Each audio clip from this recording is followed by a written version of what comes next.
Connect. Hello, everyone. Oh no, that didn't connect. Can everybody hear us? Our mic should connect. Oh, because you don't have. Oh, our mics are on. You don't have this plugged in. Oh my God, no, it's good.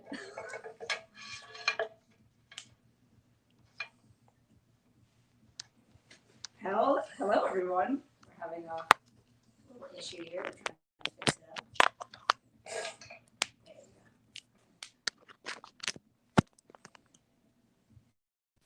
go. All right. Can people hear us? Good. Can you guys hear us?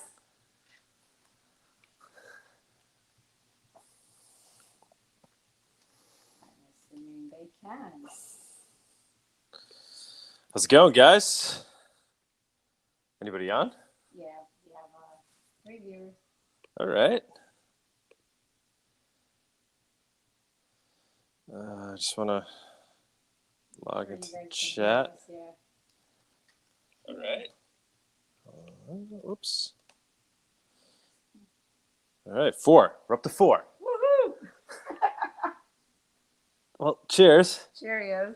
to another episode of Monerotopia. This is what the 5th. All right, not too bad. Not too shabby. I wasn't sure if we were going to last when we started this show. I thought it was going to be like a 1 episode thing, but we're sticking with it. Hopefully every week. We want to do it either Thursday. Oh, it looks like our video is a little crooked, but whatever. It's fine. No, I think it's. Oh yeah, it's a little crooked. We'll do it either Thursdays or Sundays. Any of those who are watching for the first time, big part of the show is the Monero giveaway that we do. We do a different game, sometimes the same game, depending.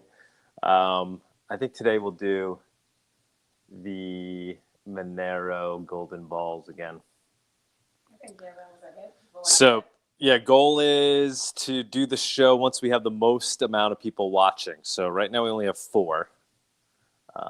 Not a particularly high number. No.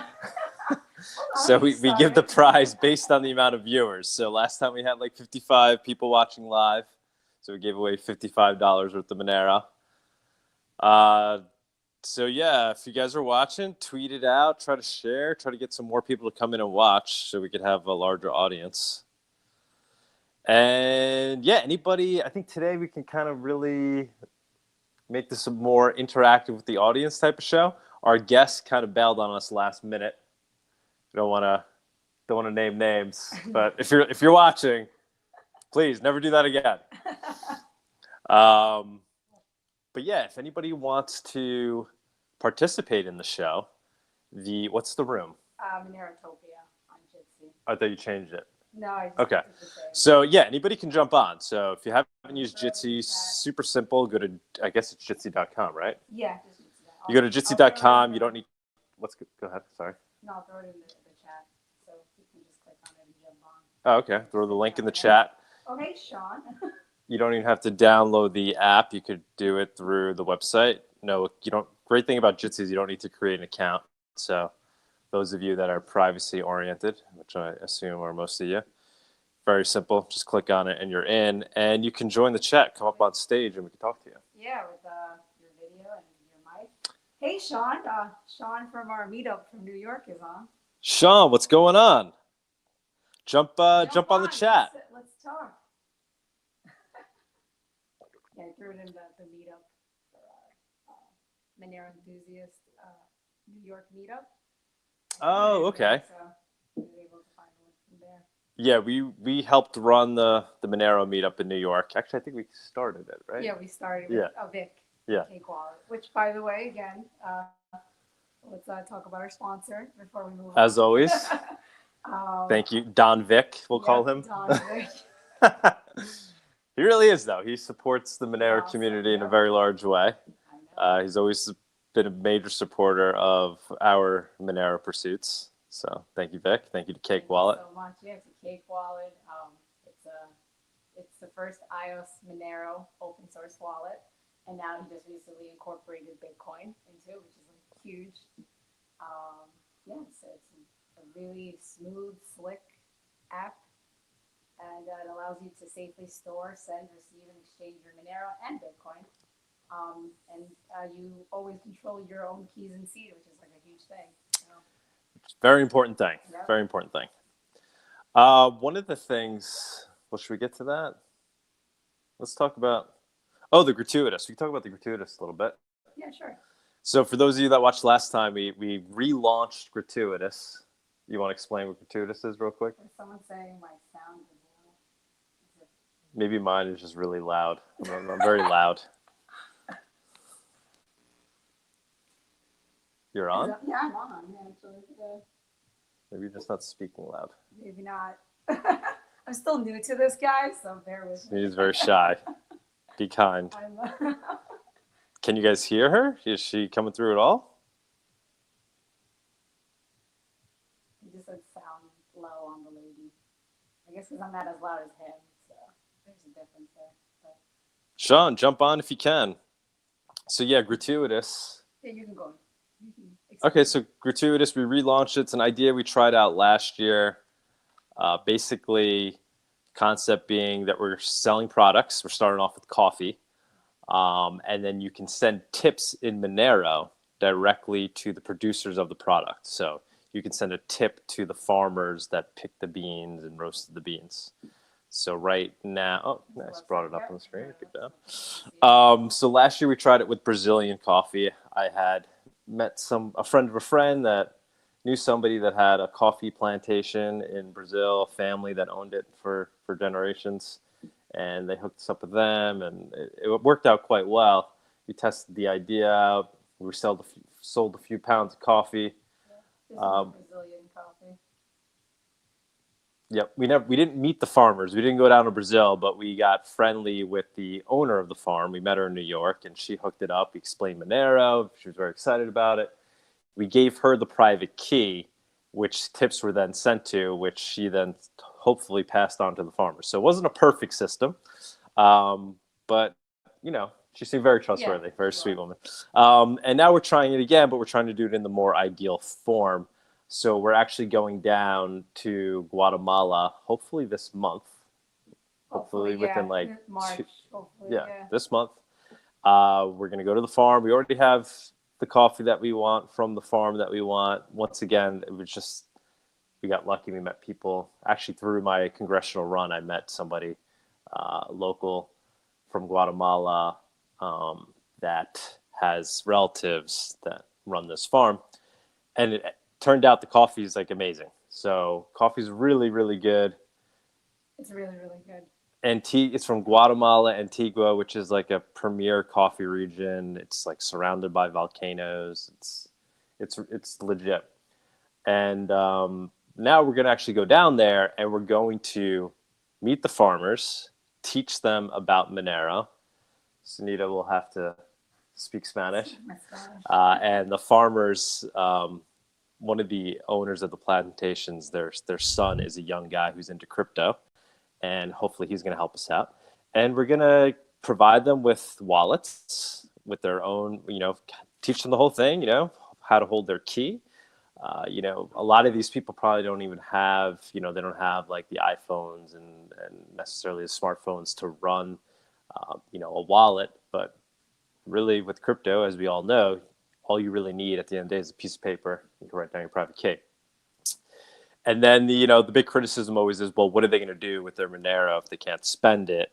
And the way we're looking at it is, so what's the worst case, right? So here are people that are working very hard. They're really getting a very small fraction in value for what the end product is, right? Like a cup of coffee in New York City sells for, like Grumpy's in Brooklyn is like, it's like $5 for a cup, and you end up tipping the barista like $1. Meanwhile, the people that farm it, like very often, they're getting paid, a few dollars a day. So if we're sending them crypto tips, send them 50 cents, 20 cents. Yeah, maybe they can't, turn around and easily convert that into something that they can buy that day. But it kind of creates a savings account for them. And it introduces them to this asset and this ability to save and essentially invest in their future when they never really had the potential or possibility of doing that, right? They never really had an avenue to do that. They weren't able to invest in the stock market or buy property. And now they have this little savings account that they can build. And the hope is with time, as it grows momentum, which we obviously think it will, they'll learn more about it. Maybe they get their more tech savvy cousin or son or daughter to help them out, and they can figure out how to unload it and use it at the time when necessary. But the idea right now is literally just to get crypto in the hands of these people and to show the power of cryptocurrency in a very positive way. And it's really something that couldn't be done pre-crypto. No. Like, there was no way of doing this, right? Like, how are you going to send a 50-cent tip to a farmer in Guatemala pre-crypto? So that's why I love the idea, because it really showcases the power of cryptocurrency. Transaction fees. Like they don't necessarily have Venmo. Like we said, they don't necessarily have the tech, but crypto, all it needs is their private key. So you could send it. It's not going through a bank. Nobody's taking processing fees. And when I initially was thinking of this idea, I was actually more of a Bitcoiner at the time. This was many years ago. And I thought one of the positive aspects of doing it through Bitcoin is that people would be able to see the transaction and know that it went to the person. They could see it on the blockchain. And that's all great. And then I came to once I became a Monero guy, and, I actually kind of laid off the idea at that point. I was like, oh, I guess this isn't like, a great use case for that. And I was like, what am I talking about? This is like perfect. Because when we're sending these people tips, they don't necessarily want, all of their neighbors and everybody in their, their village and whoever to know exactly how much money they're getting in tips. They want that digital gold, and they want to keep it safe and secure. So I actually think it's a perfect use case for that. And yeah, that's gratuitous. We sold a couple of bags since relaunching it last week. And it's a great way to support us, support the show, support the, I think the Monero movement, because it really allows us to use Monero in a real way. And if you drink coffee, it's a win-win. Yeah, it's a really good cup of coffee. I drink it like nonstop. Yeah, it's very good. Nonstop. We're very caffeinated recently. Very caffeinated. We actually have Sean on. Oh, Sean, what's going on, man? Sean, want to say hello? Hi, Doug and Sunita. Can you hear me right now? How's it going? Yep, we can hear you. All right, great. I'm doing fine. I've been away on DeFi land for a long time, and I'm really realized just recently how long it's been since we got to meet face to face back in the old New York City crypto days. I know. Pretty sad, right? Pretty sad. It's the whole Corona thing, tearing communities apart. So what have you been up to? Have you been working on anything in Monero related?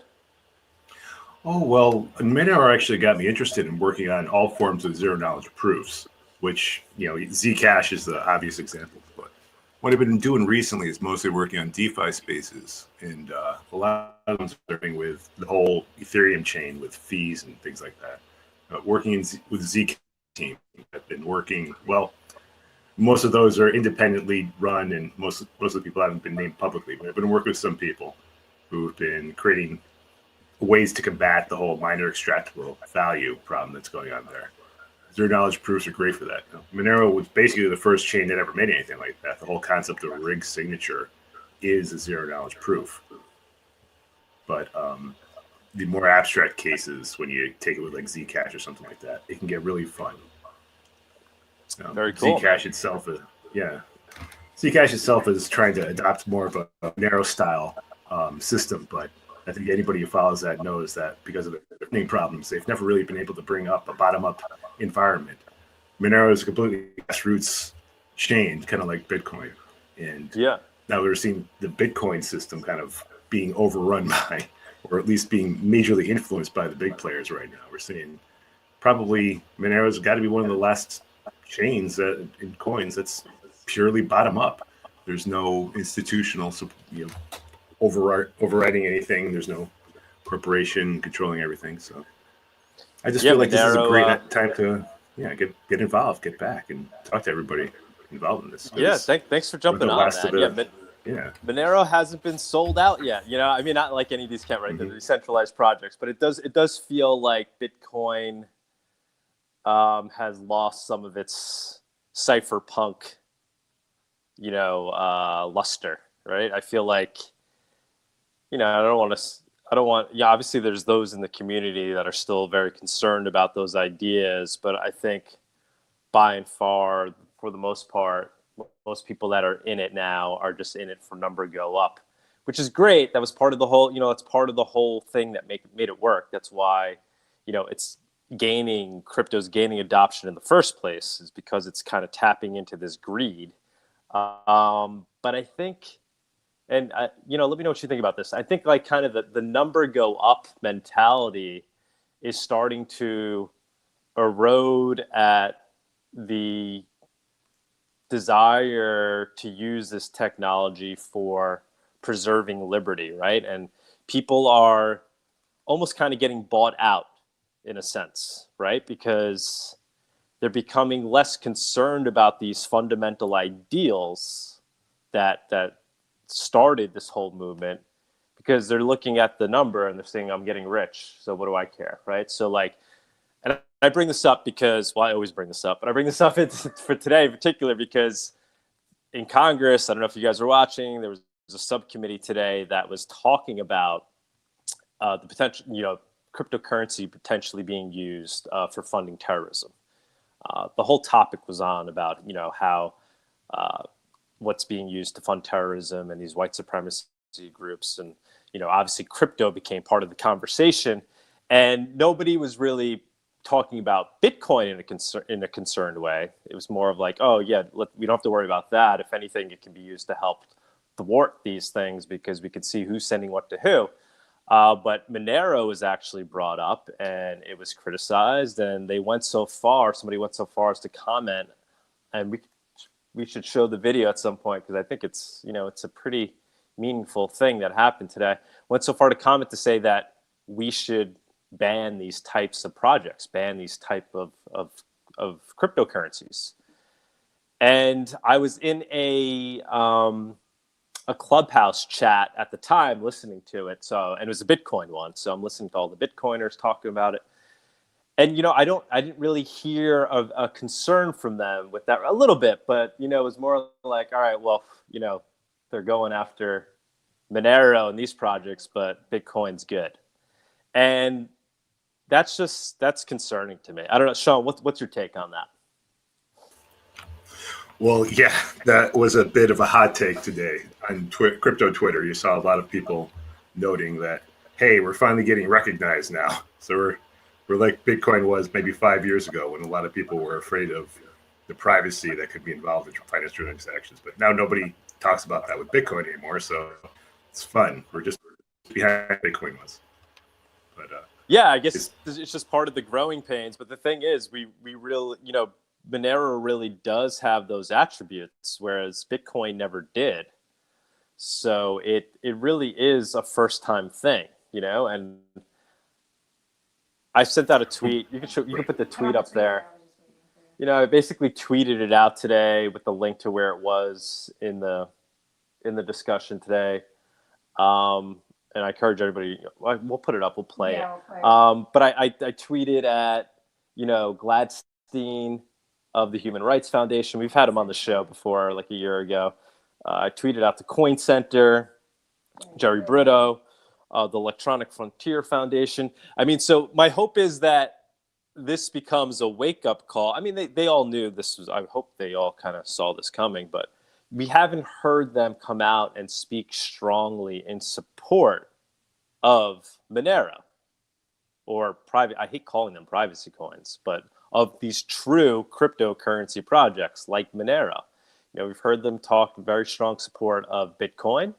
Coin Center put out a great piece on the importance of digital cash, but I'm not hearing enough of support based on strong policy arguments for why talk of banning Monero is, frankly, an un-American idea. Sean, what do you think? Oh, right. Well, the politics of this is always, well, it's always a lot more complicated than anything I could follow. But I do know that the very technologies that are being used to help people keep information private in this way are inherently not able to be under the same influences, say like bank secrecy and things like that. So only having piecemeal access to the information that would be available by some institution like a bank or something that has reporting requirements. If you were to require it for any form of cryptocurrency, it has to be all or nothing. It's like with Bitcoin. You either know absolutely everything or you have to know absolutely nothing. And there's just no way around that. If this is done and we have to have a system where everything's completely transparent, then we'll lose everything that has to do with all of the concept of what cryptocurrency is. It just simply is gone at that point. Now, whether or not people on say the political environment want to achieve some goal by extending the power of I don't know whatever the currency they support, that's fine. But it also means that for their own personal use, they're actually shooting themselves in the foot. And people have also made the point time and again: no amount of restrictions that you have on either transparent coins or any of the fiat currencies and the other systems you have in place, they never actually stopping criminals at all. Criminals work perfectly fine. If they need to, say, pay some white collar criminal to be a money launderer, they'll just simply take all the transactions they need to and put it through their normal transactions. So they can simply, it's just another transaction fee that some criminal has to go through just to bypass all the other things. But if you get rid of this for Monero and anything that has to do with privacy, even like the Ethereum extensions, anything else that has something to do with privacy, if they get rid of it for one, they have to get rid of all of them, which will wipe out pretty much all the development of this coin, or any privacy coins at all, any privacy at all. They'd be shooting themselves in the foot. And I think if they understand that, there'd be a lot more action going in to their enthusiasm for blocking things. Yeah, great points. And yeah, that's what I want to hear being discussed on the floor of Congress. I want to hear those type of points, but all too often what you hear is, well, don't have no fear. Bitcoin is essentially, perfectly traceable. So actually, if anything, we can more easily fight crime. And, it's a hard thing to argument. It's hard for people to make those arguments, but we need somebody that's crafted enough that can make them, because they're really important arguments to be made in support of encryption and these technologies that basically preserve people's liberty in this as we transition into the digital age. It's never more important than now to make sure that we allow these technologies to flourish, so that we can continue to protect our liberties as we, merge into the digital age.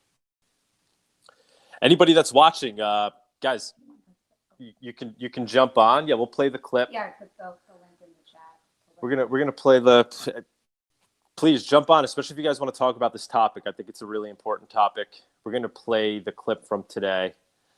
But so need to put the link back in there so people can see it again.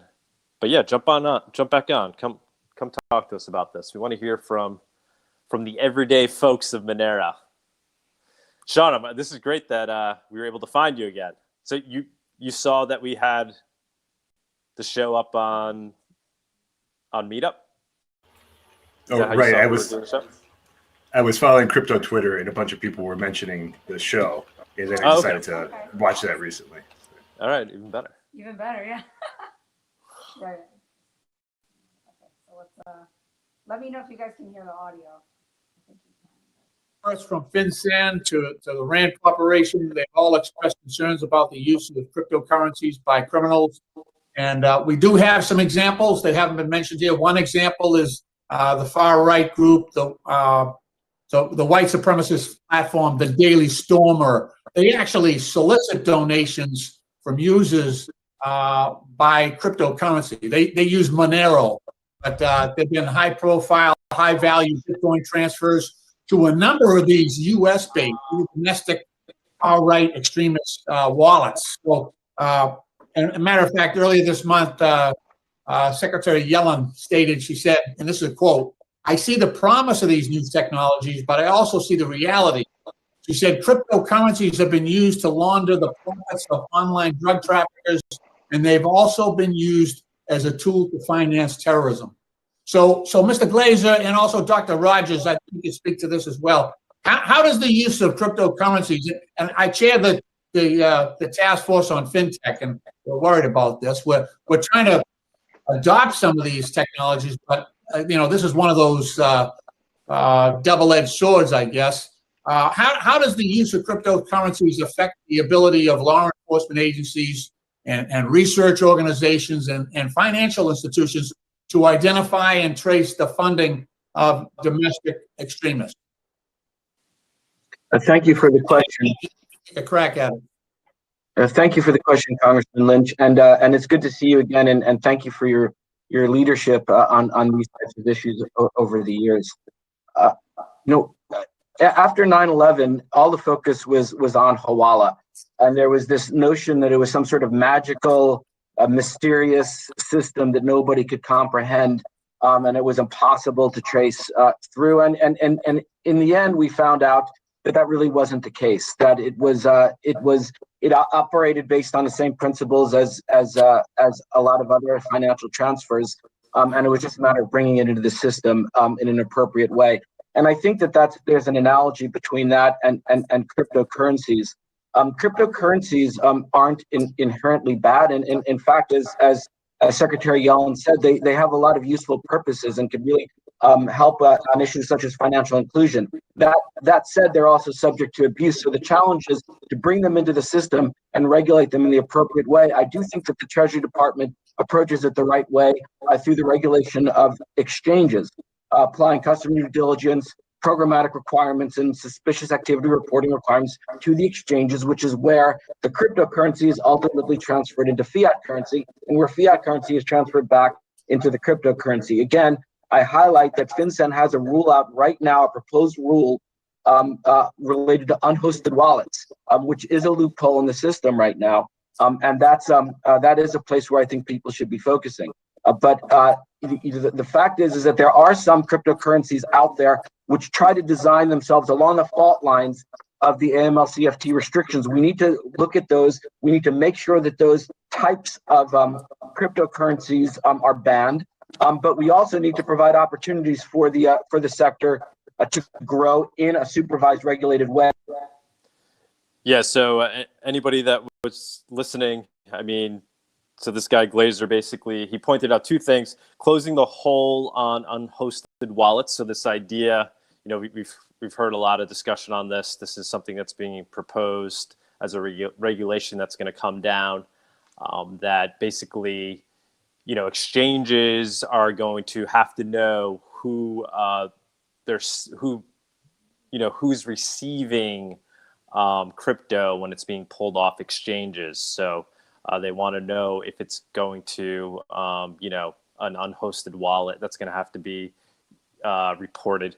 So, as of now, right? So people, you pull your coins off an exchange, you can pull it off to your Cake wallet, and you're good to go. And especially with Monero, it's like taking cash out of a bank, and then you can spend it as you wish. They're going to want to know where, when you pull your crypto off an exchange, if you're pulling it off to your own hosted wallet, you're going to have to say that, or you're going to have to say whose unhosted wallet's going to, if you're sending it to a friend. And at the same time, with the talk of banning cryptos like Monero, right? So now it's not like taking cash out of a bank. Now it's taking Bitcoin out of an exchange, and it could always now be tracked and traced and followed. So these are pretty big, and I'd say concerning things we're starting to see, and it's probably going to snowball from here. I would think. We had somebody that comes up. We have a few that jumped on. We have Bobby Digital and Hayden. Hi guys. You guys want to introduce yourself? I guess Bobby Digital. Want to say hello? Maybe not. Okay. How about Hayden? Want to say hello? Hello. Can you hear me? Hi. Yep. We can hear you. How's it going? How's it going, man? Cool. Thanks for coming on It's going pretty Monerotopia. Good. Going pretty good. Of course. Last time I was on here, I got 0.5 XMR. So Had to Yeah. come back, see if there was Oh, any more okay. of that action. No wonder you're There's coming. a All right. way. He's like, I'm back now. Just kidding. When's the next game? He's patiently waiting. What? Yeah. No, Any just jumping thoughts on what we were watching there? So maybe my, kind of my thought is that the reason that I'm in Monero, or that, I hedge a little bit with Monero is because I'm somewhat, I guess I'm reluctant to think that this is going to get better from a regulation perspective. So that's partially the reason that I like Monero, because it doesn't have to, obviously I'm not advocating that anybody, do anything nefarious or against the law or anything like that. But if push comes to shove, it does not have to, it is a system that does not require permission to use, if you will.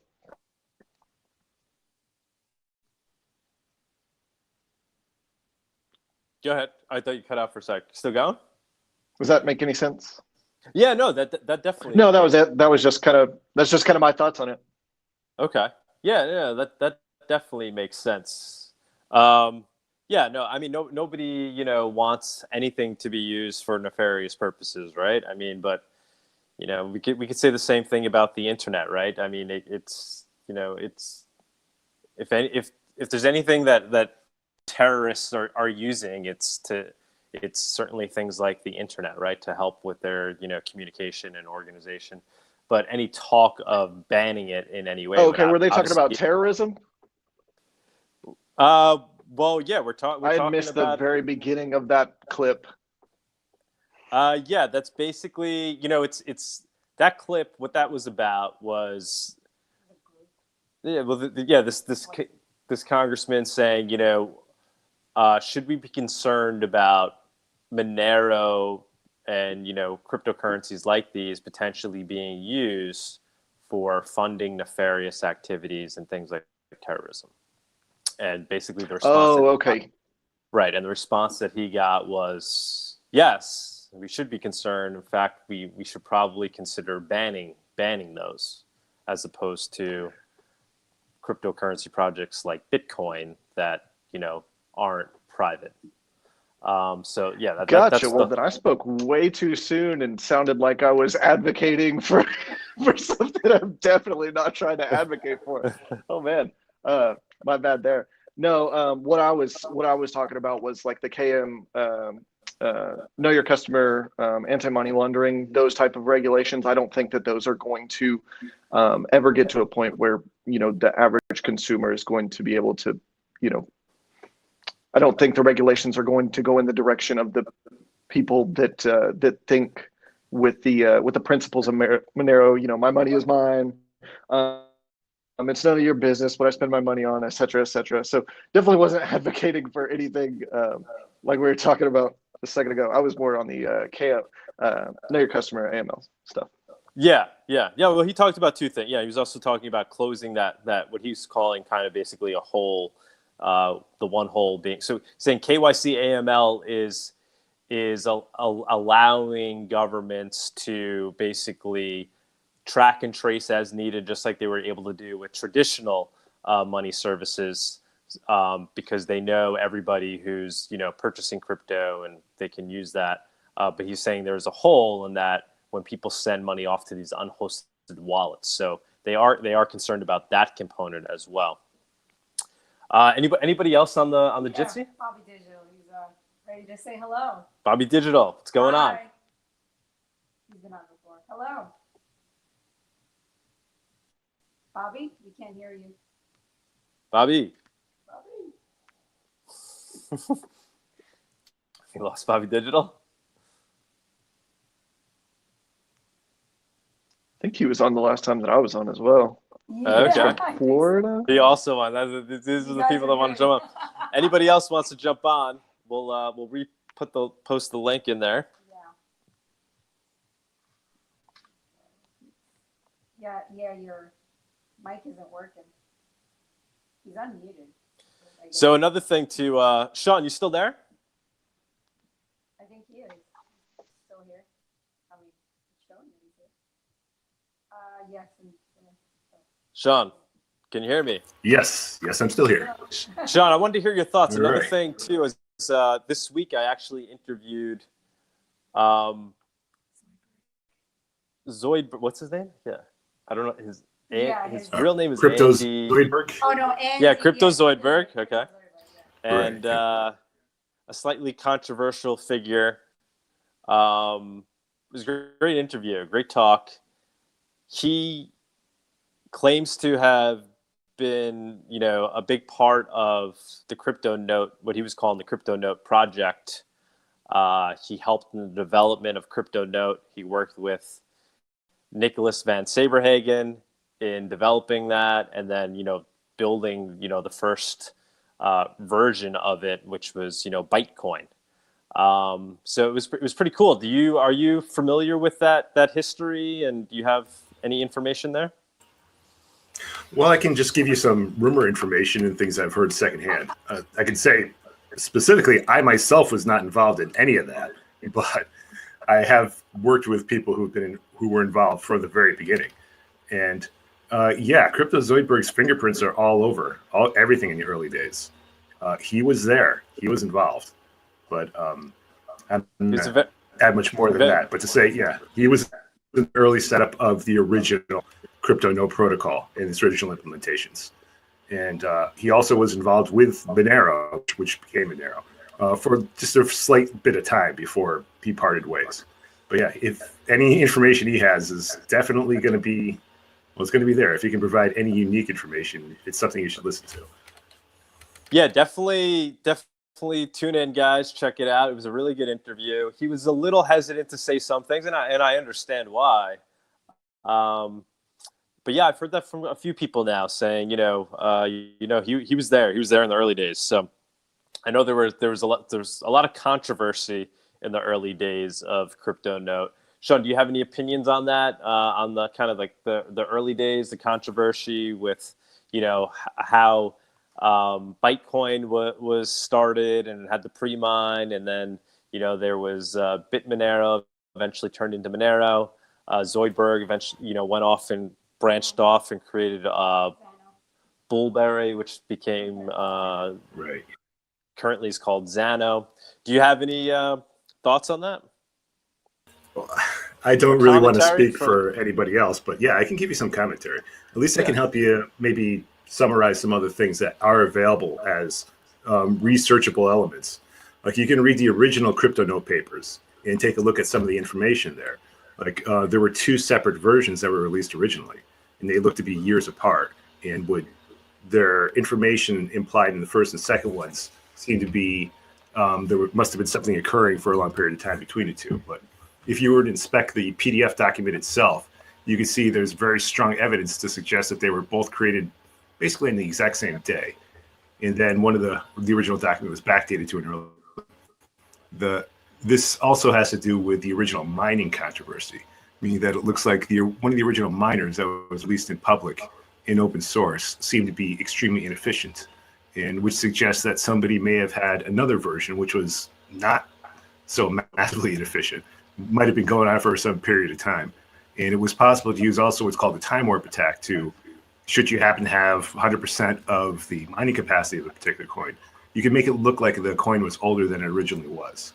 So it is possible for the information that was available about the first two documents to be scammed or constructed in such a way as it might not have been around for 2 years prior to the publication of the second document. But this is, we can't prove it either way. It just looks highly suspicious. So it would be possible for them to do that. Whether they did, I don't know. Who knows? And Zoidberger basically alluded to that, saying he didn't really, like the direction or the way that project was launched, and that's why he kind of went off on his own. I was trying to pull him into the Monero community. He really likes Monero, from what he was saying. He likes the community. He had issues with dealing with the community in the early days, and I told, I wasn't there obviously, but I told him I think it was because of because of these controversies and these issues. But now he looks at it and he's impressed by Monero. He's impressed by the community and the fact that it's really maintained its kind of open source nature and it continues to grow. And, that he sees us as being good at marketing, which I think is kind of interesting because, I mean, compared to, coins like Bitcoin, we obviously I don't think do a great job, but he thinks we're doing a great job in those respects. And he likes the Monero community, likes the Monero project, which is interesting to hear. And one of the things he was basically saying that, he made it sound like Nicholas Van Saberhagen is still out and about and around and doing things. And actually, what he said, I said, what is he up to these days? And obviously he couldn't tell me. But he did say, if you have any questions for him, let me know and I could basically ask him for you. So Sean, any questions you would want to ask? Unless you are Nicholas Van Saberhagen, I mean, who knows? Any questions you would want to ask Nicholas Van Saberhagen? Well, just to let you know, there's a documented proof that Nicholas Van Saberhagen wrote with a colonial writing script, as though someone was from Britain or South Africa or Canada, for example. I think actually, no, the spelling wasn't the Canadian version. So unfortunately, I'm North American, so no, I can't be him. Can't speak for anybody else. Who knows? Are you Nicholas Van Saberhagen? I don't know. Definitely not. Definitely not. All right, that's 2 down. I wish. That just leaves Sunita, and that's it. Who knows? That would be amazing. I do want to add something, though. This is because I know a lot of the people who are involved, and I know, unfortunately, as what happens when there's ever in revolutionary movement, the people involved, the interactions that occur, the personalities involved, have enormous influence on what's going to happen with this revolution. Especially this thing that's basically beautiful, so beautiful. It was so easily influenced by just the individual interactions and personalities of the people involved early on. I'm reminded of, Jefferson and Adams, the first American presidents. They just absolutely despised each other because they had such massively different views. But after decades of just being hostile and being petty with each other, they decided in their twilight years that, hey, we're the last ones left from the original crew. Maybe we should put, our differences aside and come back just to see what we can agree upon. Maybe at least talk some stuff about the original times. I'm kind of hoping to have something similar to that one day. Maybe if all the original people came back and got together and enjoyed maybe just a little bit of, remembrance and maybe put some cooperation. Maybe just, I don't know, have a dinner or something. All hang out together. I'd love to hang out with there. Yeah, I love that comparison to, the founding of this country and, the brains that were involved in that compared to, what's going on with crypto. I mean, it's I really do see it as that, right? I mean, where it's kind of this new, the Constitution was a breakthrough, right? This kind of breakthrough in creating a protocol for democracy. And it's been pretty robust through the years. It's worked pretty well.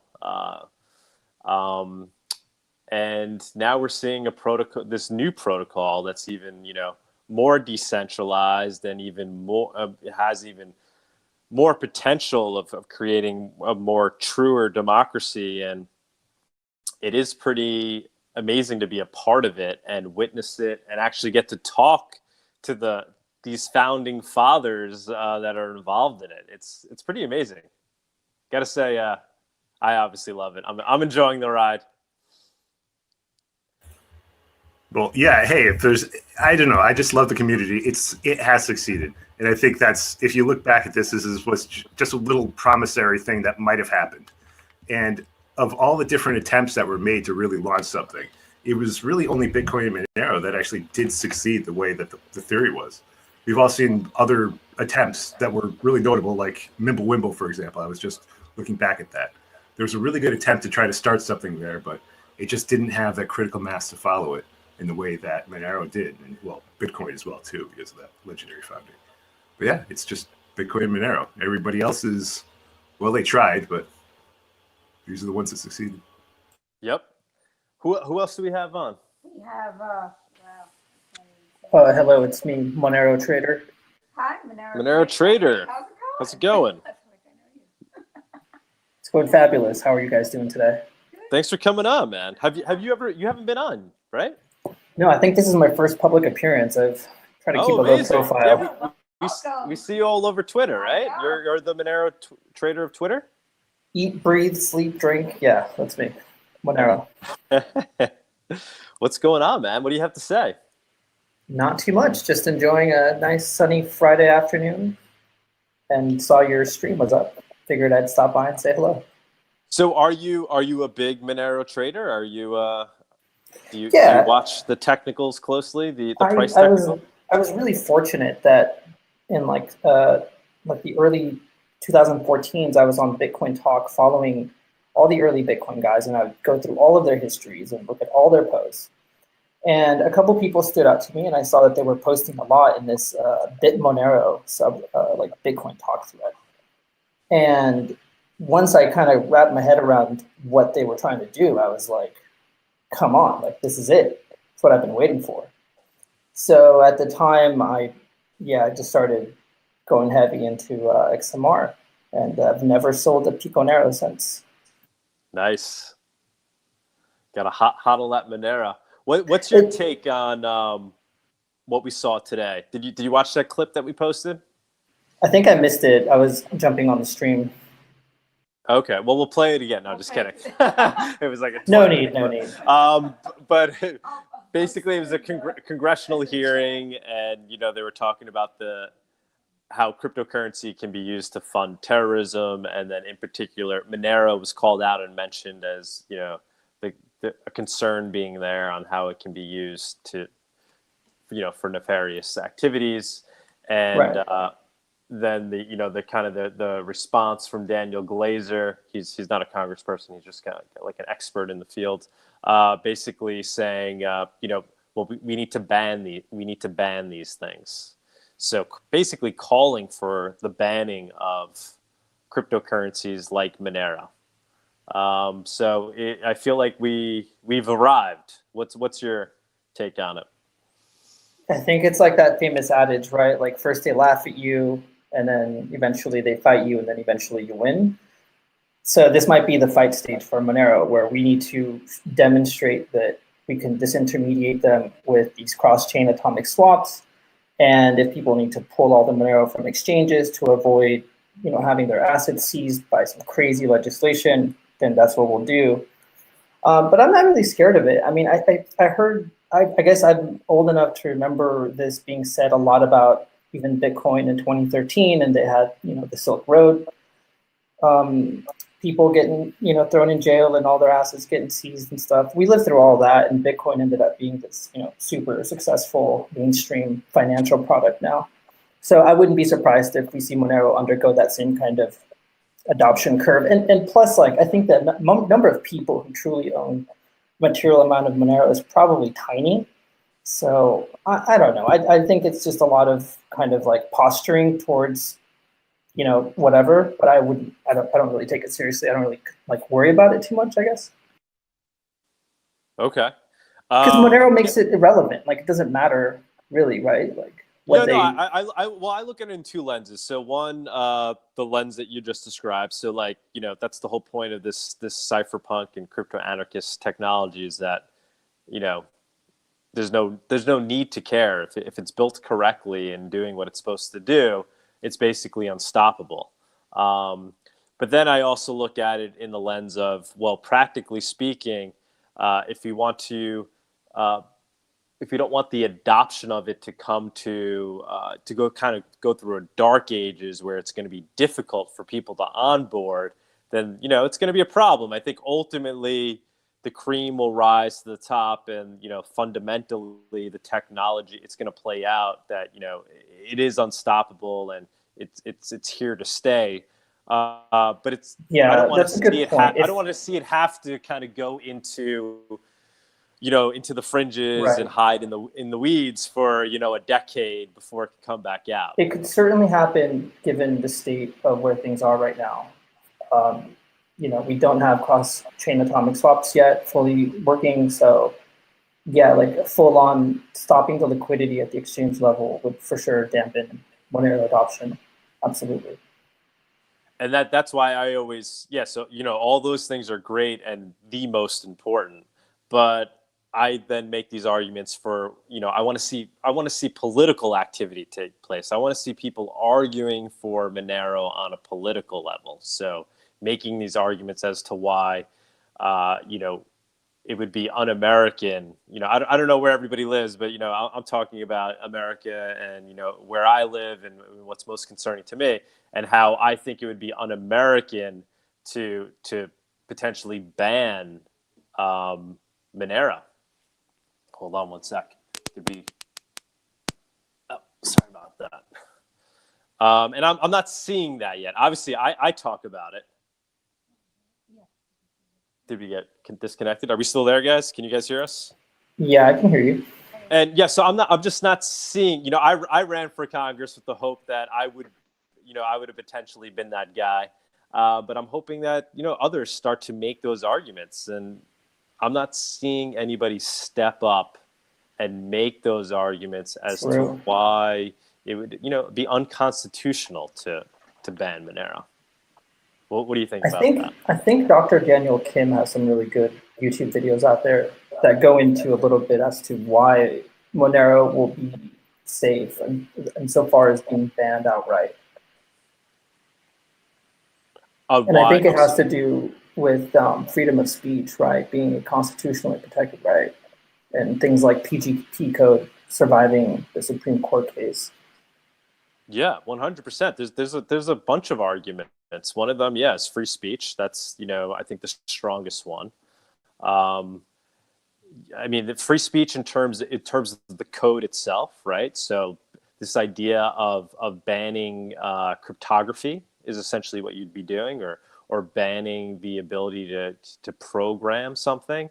It's protected by free speech in those means. And then just on free speech in the terms of actually communicating, right? So it's a communication tool at the end of the day. That's what money is, right? And that's what Monero is in its purest form. It's just it's a protocol for communicating without censorship. So Monero is in its purest form. It's just it's a protocol for communicating without censorship. Could somebody's got to mute? I gotta mute. No, I'll just mute them. Yeah. No. Okay. Yeah. Okay. Anecdotally, when I saw the Grayscale Trust, the Grayscale Monero Trust being registered on January 27th, I think that kind of set it all for me. Like, Grayscale, I'm sure, have done their due diligence on whether or not it makes sense to do a Monero Trust in the future. And I have friends in the banking industry, obviously take everything I say with a grain of salt, not investment advice, etc. But from friends I have in the banking industry, Monero will undergo adoption, maybe not this year, maybe not even next year, but it's on the horizon, and I think it's gonna happen. And I think there will be institutional level investment being done on Monero, with Monero. Totally agree. Do you do charting and technical analysis? Are you into that? I do, but I usually keep it to myself. Yeah, but I saw where I was going with that. I was trying to get you to share your technical analysis with us. I do share charts that I agree with on my Twitter. So if you go to twitter.com/Monero Trader or whatever, however that works, I'll post charts that I go on TradingView, I look at, I see, and I agree with, or I think that they show promise. In my case, as being like an early adopter, it's almost like irrelevant, right? Like we'll never go back to the prices that I was able to acquire this asset at. But it is interesting to see how you'll have days where every other cryptocurrency will be red except Monero, right? Like every other cryptocurrency is basically a speculative play except for Monero that has an active economy, thriving and growing economy in the darknet markets. Right. It's such a unique project. It's such a unique project in the whole crypto sphere. Yeah, that's why when I talk to people about it, and then if people's eyes are glazing over when I'm telling them the importance of privacy and all the things we're talking about and how it's a more pure form of transacting value, I say if nothing else, it's just the ultimate hedge against Bitcoin. So if you're interested in this space and you think Bitcoin has value, or you're into the number go up, if you want to hedge in any way in this space, Monero, I think, is the ultimate hedge in many ways. Yes, including price. It's so cheap, right? Like you can buy 1/1,000,000th of Monero, right? 18 Monero for, I don't know, $3,000. Yep, Like, including price and just there the way you the go. architecture of it. Why would you spend $5,000 on some token that has 2 billion supply when you could spend $5,000 on 18 Monero? It doesn't, like, I mean, makes no sense to me why that isn't the most obvious trade in crypto right now. Yeah. Why do you think that is? Why do you think that information isn't getting out? What's the disconnect there? I think Monero is a very technical project. You have to really understand the fundamentals of like money and value, sort of the history of that, sort of how Bitcoin kind of came around and what problems Bitcoin is trying to solve. And I think most people just don't care about that. They care about what's going to make me, 2x, 3x, 5x in the short term.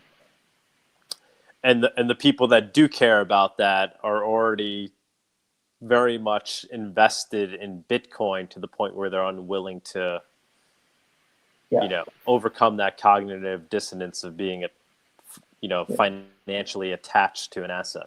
Yeah, like my smartest friends that are Ivy League graduated and have 7-figure, 8-figure, incomes, whatever, they all hold Monero, and they're stacking all the time. And it's just kind of like an IQ test, I think. Understanding crypto is sort of an IQ test, and then finding the right assets and holding them is sort of its own IQ test as well. And a lot of people just don't want to do the research and don't want to think about it. They just ride the hype train. All right. Well, hopefully our IQ is high. We shall see, right? We shall see. Love you guys. I'm gonna go run and get some dinner. But thank you so much, peace Monero out. Trader. That was awesome that you Jump stopped on in. next We time. appreciate it. Awesome. Great to put a voice to the name. Hell yeah. All right. Bye, guys. Stop in Love you guys. anytime, buddy. Stop in Love my anytime. Monero community. You guys are the freaking best, dude. We're gonna win. It's such an obvious play here. Anyway. Cheers, man. Cheers. Who else we got? Anybody? We have well, we have IPF. Anybody out there? Hold on. There's one person here that I don't know if they want to introduce themselves or not, but their username is IPF. IBF and a bunch of other. I can't see from here. Long string of you want to letters. Introduce yourself? Yes or no, or just lurking? Just hanging out quietly. Are you there? All right, so we have 34 people watching. Let's we're gonna do the game. Want to do the game? No, I don't think you want to do the game. Yeah, do the game. We're gonna do the game. So if you want to participate, your camera has to be working and your sound has to be working. Yep. And you have to jump on the Jitsi. We'll share the link yet again. And you have an opportunity to win. Well, we have 33 people watching now, so we're going to give away $33 worth of Monero. Prize has been as high as, I think, 55 we had. Yeah. I think we had almost 100 people once, right? But maybe that might have been a glitch in YouTube. But yeah, well, whatever the amount of people is watching, we'll give away that dollar amount of Monero. So, guys, grow the show, by the way. I don't think we ever say the typical like and share, guys. The more people we get to watch this, the larger the Monero prizes we'll get. And we just think, we're just doing this to help grow, spread the word of Monero. So that's why I run the Monero Talk show. Obviously, that's a much more serious show, but this is meant to be a little bit more laid back. But we have amazing discussion on here. I think it's actually. Well, we have a few on, but like we said, we want your cameras on, but we don't want to intrude in your privacy. Guys, see if you get your cameras up. You want people with cameras on that are going to do the contest. All right, we got a camera. We have Hayden. I don't know. He already competed. Let's see if we get some new players. If we don't get any new players, you're in. But let's see if we get some new players. We're gonna do Monero golden balls today. So we're not doing prices right. Monero golden balls, and we'll explain what that is. There's 33 of you right now. Come on, someone jump on. Come on, guys. We're giving away Monero. Bobby Digital turned on his camera for a minute. Okay. He's still up. I love the Monero community, man. It's so secretive. We can't even give them Monero. Because I don't think he has camera. Oh, okay. Well, hold your spot, Sean. Let's do this. Come on, guys. IPFS. I guess you're not showing yourself. So all we have is You have Hayden, hidden. and Sean is downloading the app. So. Guys, you still have an opportunity to jump on if you want. Come on. So many of you. And wait, people are coming on, but nobody's turning their camera on. All right, Coden. Anyway, okay, so we have fellow Jitster. And fellow Jitster. Oh, that's Sean. Hey, Sean. Okay. Hi, Sean. All right. Okay. Hayden, we're gonna let the new guys play if that's all right. All right. We want to spread the wealth, but stay on Jitsi. All right, so we have. What's this guy? This is Coded. Coden, you wanna introduce yourself? Can you guys hear me? Yes. We can. Hey, how's it going? How's it going? Coded. Man? Hello. So what's your quick little Monero story or large Monero story? I don't really have a wanna huge tell? story about it. I mean, I've been in crypto for a little while, and Monero was one. Security and secrecy was paramount to me, so stumbled across Monero and been a fan ever since.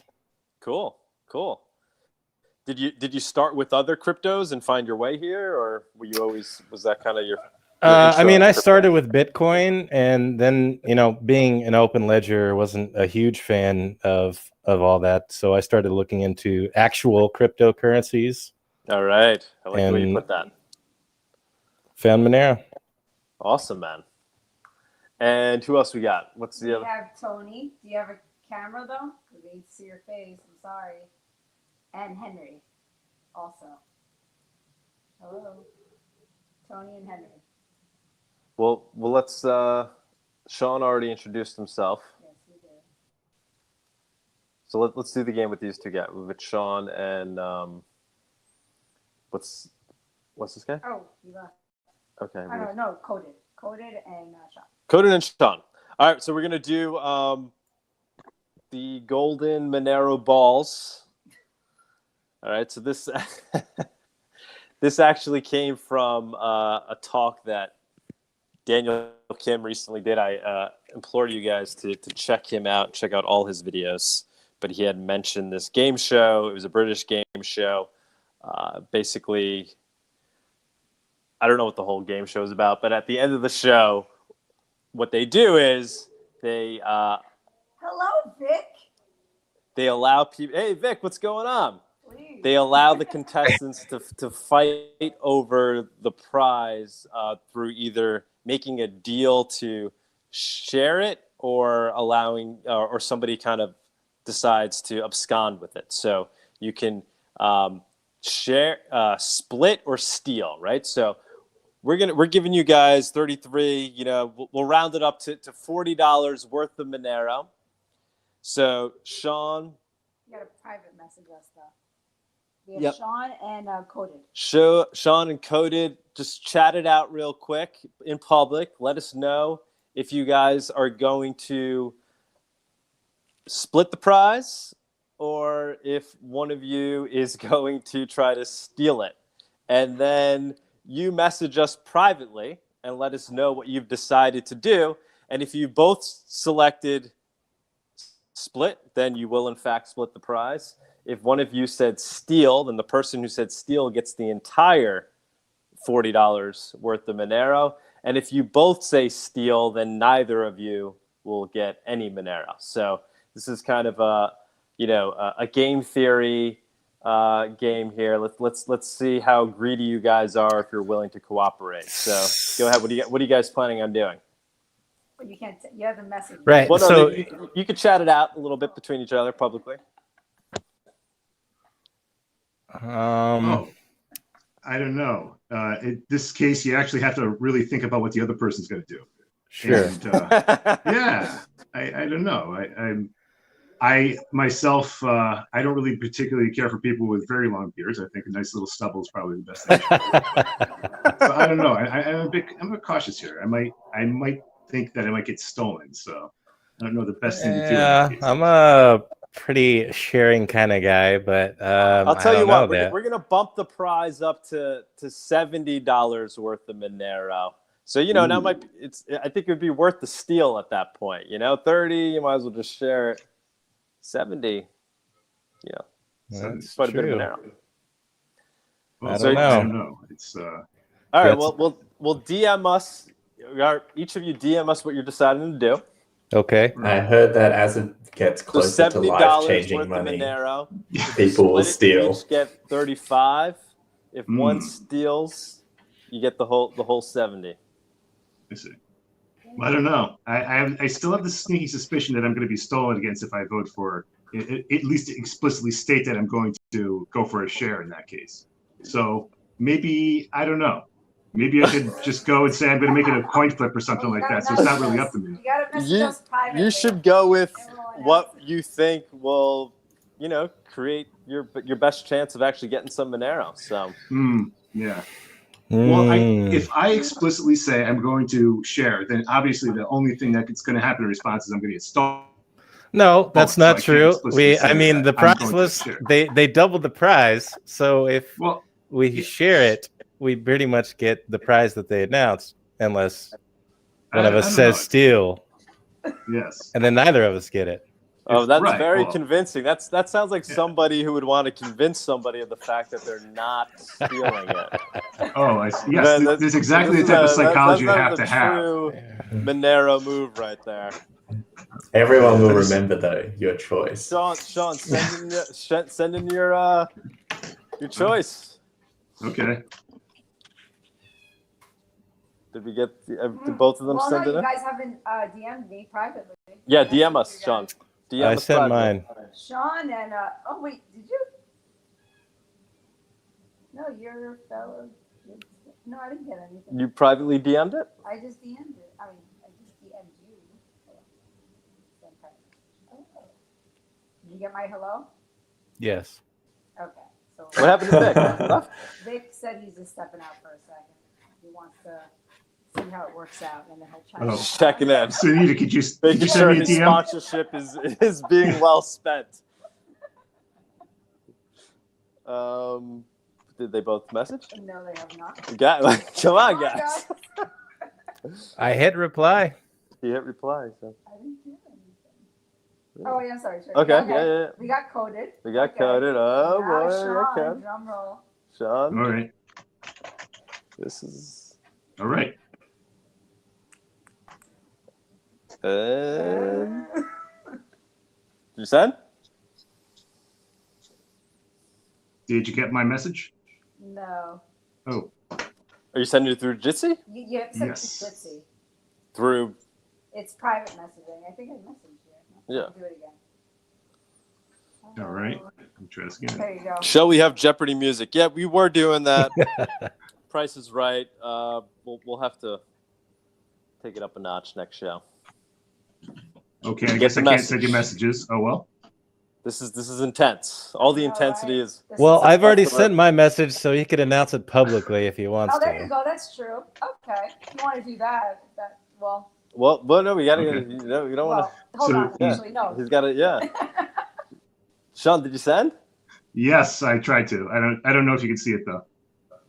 No. Wait, you're not. All right, Sean. So we don't see it. He already sent his, so you can announce yours publicly. What did you decide? Okay. I decided to do a share. Oh boy! All right. Well, Cody decided to share as well. I'm waiting for that one guy. Come on, guys. Act like a Bitcoiner. Come on, number go up. You gotta tap into that greed. Good call. So I guess what both of you have to do is awesome, guys. Send me your payment address, and we'll take it from there. So Coda just send the payment address in the private message, and Sean too. Yeah, well, we'll send you guys each your share. Anybody else want to chat about anything? Anything you guys want to bring up? Who's this? This is Henry. Henry, what's going on? Hey, just saw this when I woke up and hopped on. Oh, awesome. What's Nice. what's your Monero story? Are you a Monero guy? Well, yeah, I'm a Monero guy. I didn't hear about crypto for quite a while, but I worked in IT support, and two of my colleagues there, they were on it pretty early, but I think they kind of sold, just when it started going up a bit, because they're like, this is crazy. Then I didn't give it much thought until quite a bit later, and then I just started trading, basically, just a whole bunch of cryptos. As the story often goes, it didn't turn out too well. Yeah, I didn't gain it. What I gained, I then lost. Then later I came back, and it was more of a fundamentals. What's the innovation, and that's why I'm pretty big on Monero. But I'm also a Cardano guy. What's Cardano as well? Yeah. Okay, interesting. All right, well, awesome to have you in the Monero community. What's your so what is it that you do like about Monero? What attracted you to it fundamentally? The fungibility, the privacy technology, and so I'm from a computer science background. So I've been starting to read Mastering Monero, is it Zero to Monero? Chipping away at that.